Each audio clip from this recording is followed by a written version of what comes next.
Salam sejahtera bagi kita semua, Yahoo. Perkenalkan, nama saya Andi Harapan Jaya dari Universitas Nias, Fakultas Ekonomi, Prodi Manajemen. Yang saya hormati Mas Tawatindoro, SPD, selaku dosen pun mata kuliah dan terlebih-lebih teman-teman yang saya banggakan dan yang saya cintai. Puji syukur kita panjatkan kehadiran Tuhan yang Maha Esa atas kasih dan karunia-Nya kepada kita sehingga dapat berkumpul di tempat ini, dan izinkan saya menyampaikan sepatah atau dua kata pidato yang bertema pentingnya etika berbahasa. Dalam kehidupan sehari-hari, perilaku sopan santun sangatlah penting karena dalam setiap kehidupan baik di lingkungan masyarakat maupun di lingkungan pendidikan tentunya akan diiringi dengan norma-norma dan etika-etika yang saling berkaitan, terutama dalam etika berbahasa. Tentunya etika berbahasa ini merupakan perilaku yang baik atau positif di dalam diri seseorang. Kita yang memiliki sikap tersebut selalu senantiasa berperilaku sopan, sabar, dan berkata baik terhadap teman sosial. Etika berbahasa ini harus kita tanamkan dalam diri kita karena akan memberikan bentuk manfaat baik dalam diri kita sendiri, tentunya untuk lebih dihargai dan disenangi orang lain. Seperti contoh dalam bergaul kepada teman, saudara, keluarga, atau guru di sekolah. Maka kita wajib membiasakan diri memperilaku baik, mulai dari suatu pembicaraan dan terlebih-lebih cara menghormati orang yang lebih tua. Namun sebaliknya, banyak kalangan generasi muda yang menyepelekan etika dalam berbahasa. Seperti kita ketahui, banyak anak sekolah yang melawan gurunya, memaki melalui media sosial, tidak mengikuti aturan di sekolah, dan kasus berikutnya penyalahgunaan iptek dan media sosial. Banyak yang menghabiskan waktunya mencari hal-hal yang tidak bermanfaat, bahkan menjerumuskan ke hal-hal yang tidak baik, daripada mencari tujuan menurutnya penting. Hal ini disebabkan karena kurangnya perhatian dari orang tuanya tersebut bergaul dengan bebas di luar dari pengawasan, sehingga tidak adanya kesadaran kita mengenai etika dalam berbahasa ataupun berperilaku sopan santun.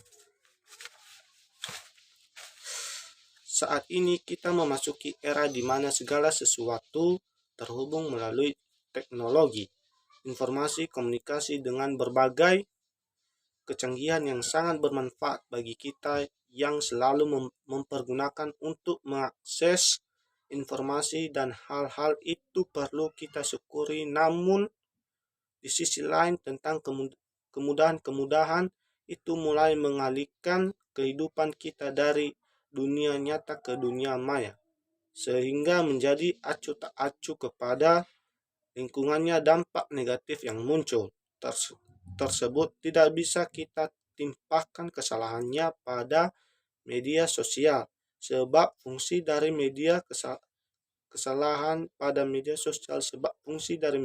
itu akan mengikuti siapa penggunaan. Apabila digunakan dengan baik, maka media sosial akan memberi fungsi dampak yang baik, begitupun sebaliknya.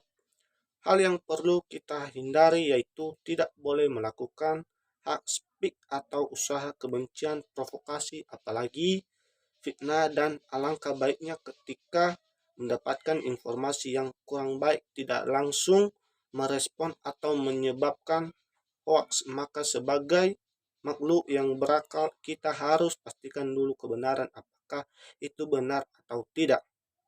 Dan untuk itu saya himbau kepada teman-teman semua untuk lebih memperhatikan etika berbahasa dan selalu berhati-hati dalam menggunakan sosial media, apalagi menyalahgunakan dengan hal-hal yang tidak baik. Pendidikan adalah sebuah elemen penting dalam kehidupan yang harus menjadi perhatian semua pihak. Lahirnya bangsa yang cerdas dan bijaksana dimulai dari generasi. Begitu penting arti sebuah pendidikan dalam membangun sebuah bangsa yang kuat. Bagaimana dengan kondisi pendidikan saat ini? Tentunya kita sama-sama sadar bahwa untuk memajukan pendidikan Indonesia, semua pihak-pihak haruslah bersinergi dalam rangka memajukan pendidikan Indonesia. Harus dimulai dari lembaga format, tempat di mana anak-anak bangsa tempat perlunya regulasi yang baik dan juga matang untuk bisa memberikan pendidikan terbaik untuk anak lulusan yang berkompeten dan mampu berkontribusi dalam negara nantinya. Semua itu tidaklah bisa didapatkan dengan instan, butuh proses yang panjang dan juga konsentrasi yang tinggi. Kita sama-sama menyadari bahwa sistem pendidikan harus disesuaikan dengan perkembangan zaman seperti sekarang ini, yakni zaman serba digital. Tentunya sistem yang digunakan juga harus sesuai dengan kebutuhan pendidikan saat ini. Jika bukan kita, siapa lagi? Dan jika bukan sekarang, kapan lagi? Bangsa yang besar adalah bangsa yang di dalamnya terbangun unsur-unsur yang saling bersinergi. Maka dari itu mari kita saling mengarahkan pegangan untuk Indonesia lebih unggul. Demikian isi pidato saya ini. Jika ada kesalahan atau tutur kata yang menyinggung perasaan saudara, mohon dimaafkan. Sekian dan saya terima kasih ya Allah. Pas minam.